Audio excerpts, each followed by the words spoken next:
Dəyərli izləyicilər, son 2 gündə Azərbaycan mətbuatında daha bir qalmaqal var. Əslində biz qalmaqallar mövzusunda maşallah boluq cəmiyyət olaraq, amma bu günlərdə müğənni Rəqsanə İsmayılova ilə aparıcı Səidə Bəkir qızı arasında bir qalmaqal yaşandı. Qalmaqalın mənbəyi Səidə Bəkir qızının, aparıcının, Rəqsanənin geyindiyi geyim barədə dediyi sözlər idi, tənqidi fikirlər idi və içərisində heç bir təhqir elementi yox idi. Sadəcə olaraq həyat yoldaşı görəsən Rəqsanə İsmayılovanı görəndə bu geyim nə düşünür deyə sadəcə bir ritorik sual vermişdi.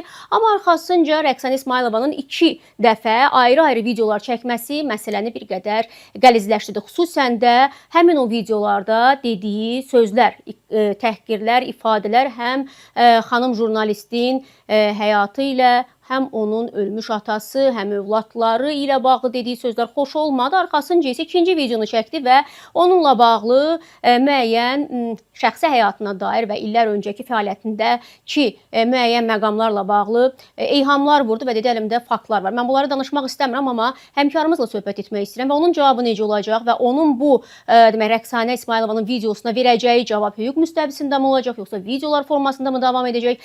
Demək məsələ hansı məcrada öz əksini tapacaq? Bununla bağlı Səidə xanımla söhbətləşəcəyik dəyərli izləyicilər. Səidə xanım, xoş gördük sizi. TV Müsavatın efirində. Hər vaxtınız xeyir olsun deyirəm öncə. Xoş gördük. Çox sağ olun, xoş gördük. Təşəkkür edirəm vaxt ayırdığınız üçün. Təşəkkürlər. Keçmiş olsun deyirəm ilk növbədə. Çünki son 2 gündə Səidə Bəkir qızı, Rəqsanə arasındakı qalmaqal bütün mətbuatda geniş şəkildə yayılıb. Bilənlər var, bilməyənlər var. Öncə istəyirəm bir qısaca arayış verək ki, nə baş verdi və hər şey hardan başladı? Səidə Bəkir qızı Rəqsanə mövzusunda danışanda nə dedi və Rəqsanənin cavabı niyə belə qeyri-adekvat oldu? Öncə hekayəni sizdən dinləyək mümkünsə. Mənim qarşıma bir fotosessiyası çıxdı Rəqsanə İsmayılovanın. İndi biz sosial şəbəkələri izləyirik ki, cəmiyyətdə nə müzakirə olunur, nələr paylaşılır, nələrdən danışılır və bizim gündəlik efirimiz həm də şərh üslubunda olduğuna görə müəyyən şeylərə şərh veririk biz. Mən də o fotosessiyanı gördüm, heç mən efirdə danışmadım onunla bağlı. Öz YouTube kanalım üçün, bir də ki, sosial şəbəkəm üçün bir material çəkdim. Heç bir təhqirə yol vermədən, heç bir təhqirə. Sadəcə gördüyüm görüntünü orada analiz eləmişəm ki, yəni bəlkə kimsə sizə deyib ki, qəşəng görsənsiniz, amma Rəqsanə xanım zərrə qədər qəşəng görsənmirsiniz. Yəni bu fotosessiya o deyil. Yəni siz dediniz ki, mən həbsxanada Quranı oxumuşam, Tövratı oxumuşam, filanı oxumuşam. Ondan sonra da gəlib aşırı soyunmaq. Yəni bu oxuduqlarınıza ziddir. Biz müəllimə kitabını gözləyirik ki, siz bizə müəllimə kitabı təqdim edəcəksiniz. Amma mən anladım ki, sizin özünüzə müəlliməlik edən adam lazımdır da. Yəni biz oradan heç nə öyrənməyəcəyik. Ondan sonra da öz YouTube kanalımda yenə də bu fotosessiyanın üzərinə gəlmişəm ki, biz cəmiyyətə nəyi təqdim edirik? Niyə bu qədər ifrat olunmalıdır? Siz özünüz gördünüz, onun altında yazılan şərhlərə hələ mən belə deyək də, hələ dayanım susun bir qıraqda. Siz şərhləri gördünüz ki, necədir? Təbii ki, onun fanatları onu dəstəkləyəcəkdilər, sevməyənlər də elə deyəcəkdilər. Amma mən yenə də deyirəm, heç kimin şəxsinə toxunmadan, heç kimin ərinin, çox özür istəyirəm ifadəmə görə, kişiliyini ölçmədən, heç kimin atasına, anasına toxunmadan, keçmişini açıb ortaya tökmədən, bu dəqiqənin özündə yaşadığı həyat tərzinə varmadan danışmışdım. Geyimlə danışmışam, görüntüdən danışmışam, çox eybəcər görünürsüz danışmışam. Zamanında Aygün Kazımova da belə bir geyim geymişdi, yaşıl rəngdə indiyə qədər yanımdadır. Onunla da bağlı hələ mənim şərh verilişim yox idi, amma onunla bağlı da Facebook sosial şəbəkəmdə yazmışdım ki, bugün xalq artistimiz bu şəkildə səhnəyə çıxırsa, başqalarına heç nə deyə bilmərik. Yəni o zaman bir cümləni yazmışdım, onun da belə maraqlı bir müzakirəsi olmuşdu. Yəni, mən ümumiyyətlə nəysə söz deyəndə ardından düşünmürəm ki, kim mənə nə deyəcək, kim mən necə təhqir edəcək. Ay Allah, birdən mənim keçmişim, çünki mənim keçmişimdə qaranlıq heç nə yoxdur. Kimsə mənim rəhbərimin adını çəkirsə, o mənim qaranlıq keçmişim deyil.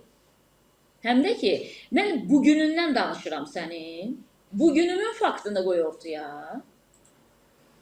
Fakt göstər, üzərindən şərhini ver. Siz hansı əsasla mənim haqqımda olmayan informasiyanı yayırsınız? Mənim atam qalsın o tərəfə, mənim atamın ata-batasını söyürsən sən. Bunu heç kimə keçmərəm, heç vaxt, heç bir məhkəmə instansiyasına, hüquq mühafizə orqanına, heç kimlə bağlı şikayət eləməmişəm. İstəyir xaricdə, istəyir daxildə məni söyənlərlə bağlı. Etməmişəm, amma bu məsələni mən Rəqsanə İsmayılovaya keçməyəcəm. Dediklərinin hamısını birə-bir sübut eləyəcək mənə. Ki mənə dedi, mən yetim saxlayıram. Mənim uşaqlarımın atası min şükür Allaha hələ sağdır. 20 ildir biz bir ailədə yaşayırıq, bir-birimizə çox hörmətimiz, sayğımız. 2 uşağımın atası da eyni adamdır. Üzr istəyirəm bu ifadəmə görə də. Və mənim atamın adına heç kim toxuna bilməz. Heç kim toxuna bilməz, çünki mən heç kimin atasının adını çəkməmişəm və heç kimin anasından danışmamışam. Ona görə bu məsələdə də çox böyük səhv elədi. Öz ərinin üzr istəyirəm. Nə qədər cinsi potensialının olduğunu göstərmək üçün də bir təklif elədi. Və bunu Rəqsanə yox. Rəqsanənin nəsli yığışa gələ, bunu mən keçməyəcəm Rəqsanəyə. Necə tənqid eləmişdim, tənqidimi eləyərdim. Təhqir etmişdimsə, məni təhqir eləyərdin. Və bilirsiniz ki, sosial şəbəkə üzərində təhqirlə bağlı bu yaxınlarda, bəli, bu artıq elə bir məsələdir ki, yenə də deyirəm, hətta o olmasaydı da belə yenə mən keçməyəcəkdim. Çünki Rəqsanədən fərqli olaraq mən kifayət qədər ciddi işlə məşğul olan, mən demirəm, müğənnilər qeyri-ciddi işlə məşğuldur. Sadəcə sosial şəbəkə təqdimatını deyirəm. Bizim çox-çox dəyərli müğənnilərimiz var, xalq artistlərimiz var. Çoxu ilə də çox gözəl münasibətim var. Amma ki, həyat tərzimiz fərqli, davranışımız fərqli. Məsələn, onlar soyunub özlərini xoşbəxt hiss eləyirlər. Mən isə onlar soyunduqca utanan birisiyəm. İnsanın intimi, açıq-saçıqlığı özünə görədir. O ailəsində soyunsaydı, mən heç vaxt deməzdim ki, ərin qabağında niyə lüt gəzir? Mənim nə dəxli var adam evin içində? Amma bugün cəmiyyətlə təbliğ olunursa bu, hər şey bir yerə qədərdir. Və bugün onsuz da bilirsiniz ki, çox çətindir artıq. Müasirlik deyə-deyə hər şeyimizi itirmişik. DNT testi əlimizdə, birisinin əri oturub yanında, amma biz DNT testi əlimizdə, bunun uşağının atası kimdir, axtardığımız duruma düşmüşüksə. Burada jurnalist səhv eləyir, bu şeyləri açır qoyur ortalığa. Mən bir neçə dəqiqədən sonra məhkəməyə müraciət eləyəcəm, xüsusi vəkil vasitəsilə və Rəqsanənin mənim haqqımda danışdığı qarayaxma kampaniyasına nə 100 mindən, nə 50 mindən, nə də ki 10 mindən son qoymayacam mən. Çünki mən o təhqirləri milyonlara belə qəbul etmərəm, milyonlara. Həbs cəzası düşür şərəfli həqiqətin alçaldılmasına görə. Həbsini tələb eləyəcəm. Həbsini tələb eləyəcəm. 6 aylıq müddət həbs cəzası düşür. Bəli, həbsin heç bir təzminat, heç bir üzrü qəbul eləməyəcəm mən. Çünki insan danışdığı hər şeyin arxasında durmağı bacarmalıdır. Birinci, sənin cinayət üçün bağlanmayıb. Sən ayağında qolbaqla gəzən adamsan. Allah heç bir Azərbaycan qadınına yaşatmasın, Rəqsanəyə də yaşatmasın. Bunun üzərində şərh verəndə demişəm. O deyir ki, mən həbs olunanda mənim haqqımda danışmışdın. Nə danışmışdın? Aysunun çıxışını qoymuşdum. Demişdim, anam olsa 500 minlik dələduzluğa görə prezidentə müraciət etmərəm demişdim. Və demişdim, Aysun ağıllı qızdır. Allah Rəqsanənin də qapısına ümumiyyətlə heç bir Azərbaycan xanımının yolunu dəmir barmaqlıqları arxasına salmasın. Mövqeyimi demişdim. Anam etsə etməzdim demişdim dələduzluq. Yenə də təhqir etməmişdim, yenə də söyməmişdim. Və bir də demişdim ki, Azərbaycan incə sənəti üçün əlçatmaz fiqur deyildir Rəqsanə İsmailova. Bugün bizim o qədər müğənnilər var. Hər gün birini çıxardılar efirə, hər gün birini çıxardılar efirə. Hamısı sənətkar olacaq onların. Onların içərisində sənətçi ola bilmir, nəinki sənətkar. Səidə xanım, mən burada bir şey soruşmaq istəyirəm sizdən. Bax, siz də xatırlatdınız, mən də onu sizdən soruşacaqdım. Sizcə, bax, bu cür onun sizə verdiyi qeyri-adekvat cavab. Çünki sizin dediyiniz tənqidi də mən dinləmişdim. Orada qeyri-etik sözlər yox, sırf təqdimat və sırf yanaşma var idi ki, bu geyimlə bağlı, yəni nə əxlaqa, nə ailəyə, nə də ümumiyyətlə nəslə, kökə bir dil uzatma yox idi. Amma verilən cavab kifayət qədər qeyri-adekvat oldu. Övladlardan tutmuş, ölmüş ataya qədər, nəslə, nəcabətə qədər hamımız bunu xatırlayıb, təkrarlayıb da ürək bulandırmağa ehtiyac yoxdur. Sizin fikir necə? Siz də dediyiniz kimi belə ayağında bir qolbaq olan ki, yəni ev dustaqlığı var xanım müğənninin. Belə bir situasiyada olan xanımın bu qədər qeyri-adekvat çıxış etməsinin səbəbi nə idi? Axı fərqindədir ki, kifayət qədər həssas bir vəziyyətdədir o. Barəsində hər hansı bir şikayət onu kifayət qədər ciddi bir duruma, təhlükəli bir vəziyyətə sala bilər. Sizcə bu qədər aqressiv sizin ünvanınıza çıxış çıxışın səbəbi nə idi? Söhbət keçmişdə qalan, siz həbsdə olarkən onun barəsində verdiyiniz şərhlərin mi ağrısı acısıdır, yoxsa ümumiyyətlə hesablaya bilmədimi ki, aparıcı ona qarşı belə bir hüquqi müstəvidə mübarizə apara bilər? Sizin versiyanız necədir? Bilirsiniz Rəqsanə xanım, məsələ burasındadır ki, bir şey analiz etmək üçün insan çox gözəl düşünmə qabiliyyəti olmalıdır. Mən məsəl üçün kiminsə danışığını başa düşməyəndə təkrar qulaq asıram. 5-ci dəfəsində anlayıramsa o nə deyir? 5-ci dəfəsində dayanıram. Rəqsanə İsmailovanın informasiyanı qəbul etmə, onu beynində analiz etmə səviyyəsi danışıq tərzinə uyğun olduğuna görə o onu heç bir şəkildə normal qarşılayıb və mənə qarşı öz iradını bildirə bilməzdi. Adam haya küyə düşən adam bir şey ki, qanuni oğrularla kimisi qorxuzan biridirsə, onun normal bir yanaşmasını gözləməyin özü çox gülünc olardı. Və adam bilir ki, bu dəqiqə o ilə bağlı cinayət işi açıqdır. Məbləğ tamamlanmayıb, ev dustaqlığıdır. Və buna rəğmən yenə də at oynadır adam. Kimə arxalanırsan? Mən dövlətimin qanununa arxalanıram. Və mən dünən oxumuşam Cinayət Məcəlləsinin hansı maddələri ilə adama qarşı məhkəmə iddiası qaldıra bilərəm. Və öz danışığımı incələtmişəm. İsmailovanın danışığını incələtmişəm.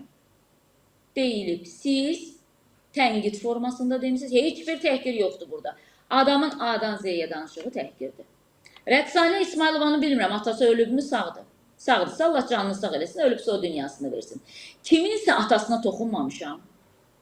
Heç kimin ixtiyarı yoxdur atamın adına çəkib. Rəqsanə İsmailova kimi birisinin hələ ixtiyarı yoxdur mənim atamın. Çünki mənim atamın böyütdüyü qız, tərbiyə etdiyi qız da ortalıqdadır, Bəkilin qızı olaraq. Rəqsanə İsmailovanın atasının da böyütdüyü, tərbiyə etdiyi qız Rəqsanə İsmailova olaraq ortadadır. Kimin çəkisi ağırdır, kimin çəkisi yüngüldür, buna toxunmuram. Bunu onsuz da izləyicilər deyir. Amma Bəkilin ata-batasını deyən adamı 1 milyon qarşılığında bağışlamaram. Çünki mənim atam, bilirəm ki, siz də atanıza qədər qarşı həssassınız. O mənim ən həssas nöqtəmdir. Çünki mənim atam kişi oğlu kişi olub, bədənini çöldə qoyub haradasa nələrsə eləyən heç bir müğənni mənim atamın adını dilini ala bilməz. Çünki mən heç kimin atasından danışmamışam. Tənqid eləmişəm, tənqidimi eləyim. Mənim balalarım yetim deyil, 20 illik ailə həyatım var. Min şükür Allaha. Bugün də çox gözəl biz yaşayırıq. Hətta mən qaynanamla bir yerdə yaşayan gəlinəm. Mənim uşaqlarımın 2 övladım var. İkisinin də atası eyni adamdır. Və çox şükür ki 20 ildir. Hələ ki kimsə mənim adımın üzərinə bir söz deyə bilməz. Başqalarından fərqli olaraq hər övladım ayrı-ayrı kişidən deyil, çox-çox üzr istəyirəm bunu izləyicilərdən. Amma bilirsiniz necə, mənim də səbrimin bir yeri var, bir qədəri var. Və mənim Dünya TV-də işlədiyim illərə toxunur öz aləmində. Sumqayıt dediyi, üzr istəyirəm, Sumqayıt dediyi məqam və oradakı rəhbərlik məsələsi tamaşaçılar bilmirsə arayış verək. Çünki orayla bağlı Ramiz məsələsi deyir. Bəli. Ramiz cehiz məsələsi deyir, bəli. Ramizi də mənə sübut eləyəcək. Cehizi də mənə sübut eləyib. Bunların hamısı məhkəməyə sübut olunacaq. Bunun başını mən yenə də dedim. Elə belə boş verib getməyəcəm. Heç vaxt heç kimdən bağlı hüquq mühafizə orqanlarına müraciət etməmişəm. Çünki lazımsız bilmişəm elə şeyləri. Amma Rəqsanə mənim şərəfimə, ləyaqətimə və əxlaqıma dil uzatdı. O icazəni heç kimə mən vermirəm. Heç kimə. Faktın varsa əlimdə danış. Faktın varsa göstər danış. Demərəm ki, ay Allah, nə vaxtsa haradasa nə isə eləmişdim, göstərmişdim. Faktın varsa danış, bu icazəni mən sənə verirəm. Faktın yoxdursa. Az öncə bir maraqlı cümlə dediniz, ola bilər ki, özü dinləməyib və yaxud da siz demişkən anlamayıb dinlədiklərini və yaxud da yanlış çatdırılıb ona. İndi bu da versiyalardan biridir. O ehtimal üzərinə sizdən bir məqam da soruşmaq istəyirəm. İşte şayət indi müraciət edəcəksiniz hüquq mühafizə orqanlarına, amma məhkəməyə. Bəli. Amma o vaxta qədər Rəqsanə bir üzrxahlıq etsə, mən yanlış anlamışam, emosional olmuşam. İndi versiyada belə şeylər çox tez olur cəmiyyətdə. Üzrxahlığımı edirəm, dediyim sözləri də geri götürürəm deyərsə, siz şikayətinizdən vaz keçəcəksinizmi? İki xanım öz arasında danışıb bu məsələni məhkəməsiz çözə bilərmi? Niyə etməyəcəm, mən sizə deyim. o bir paylaşım etsəydi mənimlə bağlı, ardından üzürlü istəsəydi eləyərdim. Çünki mənim Rəqsanənin heç bir şəxsi qərəzim yoxdur, heç bir. Hətta öz YouTube kanalımda danışanda da demişdim ki, onun payız mahnısıdır. Çox dinləyirəm. Mən çox sevirəm Aysun İsmailovanın mahnılarını. Maşınımda demək olar ki, onu dinləyirəm. Bilmirəm, həmin hissəni bizdə montajçımız kəsmişdi, yoxsa qalmışdı, bilmirəm. Mən yəni onun yenə dedim, şəxsinə heç nə deməmişəm. Sabah Aysunun səsi gələndə və yaxud Rəqsanənin səsi gələndə mən kanalı çevirməyəcəm o tərəfə. Və ya da ki, telefonumla qoşduğum mahnını eləməyəcəm ki, ay bunun səsi gəlməsin. Ya mən elə ucuz adam deyiləm də. Amma yenə də deyirəm, bir material çəkib dayansaydı və mənim atama toxunmasaydı, özür istəsəydi qəbul eləyərdim. Axşam qaranlıqda ikinci materialı çəkdi, Dünya TV məsələsi. Açaram, tökərəm. Birinci deyirəm, açıq tökməyən kişi qızı deyil, açıq tök ortalığa. İkinci də, məni əgər ümumiyyətlə deyirəm, Sumqayıtda cavan vaxtı 5 nəfər istəyibsə, onun 3-ü mənə elçi gəlibsə, bu mənim qaranlıq keçmişimdir. Yəni, başa düşmədim. Bunlar necə olur? 5 dəfə ərə gedə bilirlər. Hər uşağı bir kişidən ola bilir. Bunların keçmişi qaranlıq olmur. Bizi seviblərsə keçmişimiz qaranlıqdır, o nə deməkdir? İkinci də bir daha deyirəm, qoysunlar ortalığa. Və o mənəyə dediyi hər sözə görə, lazımsa 5 vəkil tutacam, lazımsa 10 vəkil tutacam. Ən yuxarı instansiyalar, heç vaxt eləməmişəm bunu. Heç vaxt eləməmişəm, amma indi eləyəcəm. Dəqiqləşdirilməmiş informasiyanın yayılmasına görə cinayət məsuliyyətinə cəlb olunacaq. Və burada bir məqam da var. İndi baxıram, vəkillər yavaş-yavaş açıqlama verməyə başlayırlar. Barəsində şərti hökm qüvvədə olan bir şəxs barədə ki, söhbət Rəqsanə İsmayılovadan gedir. Onun barəsində növbəti bir iddia ortaya qaldırılarsa, onun artıq azadlıqda qalma məsələsi təhlükəyə düşür. Yəni, onun həbsə düşmə məsələsi də yenidən gündəmdə olacaq. Bu məqam sizin üçün nə deyir? Bu sizi hər hansı bir məsələdə... Mən onun həbsini tələb eləyəcəm. 6 aylıq həbs tələb eləyərəm o ilə bağlı. Dedim yenə də, mən şərəf ləyaqətimi nə 100 minə, nə 50 minə, nə 10 minə satmaram. Çünki mənim həyat tərzim pulla ölçülən həyat tərzi deyil. Mən onun birmənalı şəkildə həbsini tələb eləyəcəm, bəli. Bu dərs olsun deyə mi edirsiniz Səidə xanım? Yəni artıq insanlar anlasınlar ki... Biz jurnalistlər artıq fikirləmişik, biz ağzımızı aça bilmirik. Və cəmiyyətə elə gəl ki, biz ancaq onlara uşaq pulu tələb eləməliyik. Bir də maaşın yüksək olsun. Nə soyunandan danışa bilirik, nə efirdə gedən özbaşınalıqdan danışa bilirik, nə haqq səsimizin boğulmasından danışa bilirik. Bir adamın adını çəkməyə peşmansan, 10 qurumdan zəng eləyirlər sənə. Niyə, nə olur? Bu dövlətə xidmət eləyirik. Prezidentin tələbini şəxsən öz adıma deyirəm. Jurnalist kimi yerinə yetirirəm. Siqnal ötürməsəniz xəbərim olmaz, deyir cənab prezident. Son dəfə kütləvi informasiya vasitələri ilə, yerli televiziyada jurnalist həmkarlarımızla görüşəndə dedi, siz siqnal ötürməsəniz mənim xəbərim olmaz. Siz bizim səsimizdə niyə boğursunuz ki? Niyə qoymursunuz ki, problemləri işıqlandıraq məsələn? Və ikinci də ki, mən heç kimə, heç bir çörək pişirənə demirəm ki, bunun mayasını çox qat. Çəkməkçiyə demirəm ki, onun mismarını çox vur. Bina tikənə demirəm ki, onun arasındakı sementi biraz qalın elə yapışsın. Qoyun biz işimizlə məşğul olaq da. Bugün, bəli, biz bu işi görürük və biz vicdanımızla görürük. Biz heç kimin pulu ilə danışmırıq, heç kimin pulu ilə susmuruq. İçi sizdə və özümə aid olaraq deyirəm. Digər həmkarlarım kim necə işləyər, sözləri bilər, Allah hamısının ruhsunu yetirsin. Və biz heç kimin sözü ilə heç kimi aşağılamırıq. Və indi qəribədir, jurnalisti biz siz nə eləyiblər? Elə bilsən ki, heç nə. 4-cü hakimiyyət kütləvi informasiya vasitəsi. Bizim bir sözümüz, indi görürsünüz, mən bir dənə dediyim, gündəm oldu, aləm dağıldı, heç istəmirəm, gündəm olmalı. Zaten başım ağrır artıq bu, nə qədər gündəm. Amma mən belə baxa bilmirəm də, mən belə ötə bilmirəm. Deyirəm, yəni nə baş verir? Quran bizə heç nə öyrədə bilmədi, nə bilim, Tövrat öyrədə bilmədi, İncil öyrədə bilmədi. Biz hansı dini kitabdan öyrənəcəyik əxlaq normalarını? Bir də ki, insan birinci danışmamışdan öncə özünə baxır da, Rəqsanə İsmailovanı kimsə inandırmışdı ki, o məni keçmişimlə vura bilər. Amma Rəqsanə İsmailovanı burada diqqətinə çatdırıram ki, mən çox az aparıcılardanam ki, o mənim keçmişimdə heç nə tapa bilməz. Heç nə tapa bilməz mənim keçmişimdə.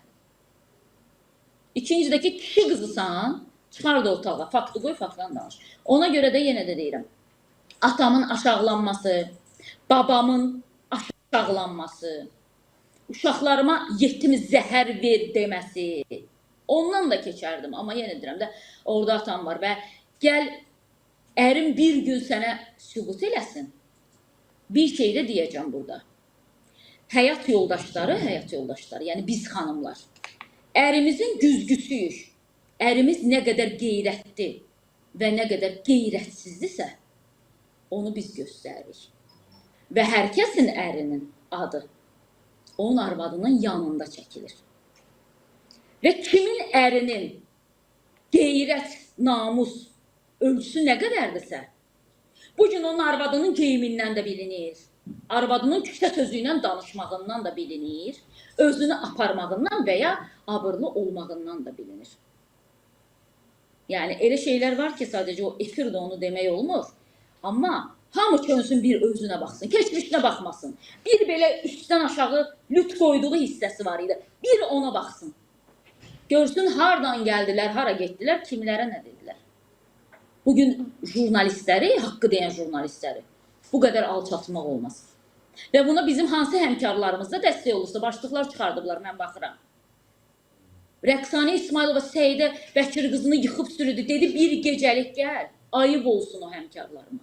Oxunmaq üçün hər şeylərini qurban verənlər, Rəqsanədən fərqlənməyənlər də olar. Bəli, o başlıq üçün ayıb olsun həqiqətən də. Mən heç vaxt heç bir həmkarım haqqında o başlığı yazmaram. Həyatı boyu yazmaram. Bir dəfə yalan başlıq yazdılar, dedim ayıbdır, qələminizə hörmət edin. 2 dəfə yazdılar, dedim qələminizə hörmət edin. Bu başlıq üçünsə həqiqətən ayıb olsun onlar. Onlar heç olmasa özlərini jurnalistik ortaqda gəzməsinlər. Oxunma yaxşı şeydir, mən gözəl bilirəm. Amma çıxartdığım başlığı bir də bax ki, sabah Rəqsanə İsmailova sən də bu həqiqəti dediyin üçün səninlə də bağlı hansısa bir yer çıxardacaq. İkincə ki, yenə deyirəm, Rəqsanənin həyat yoldaşının kişiliyi nəylə ölçüləcəksə, inanın ki, biz 2 bacı kimi yatacağıq otaqda. Bu sözümə görə də çox-çox üzr istəyirəm. Aydındır.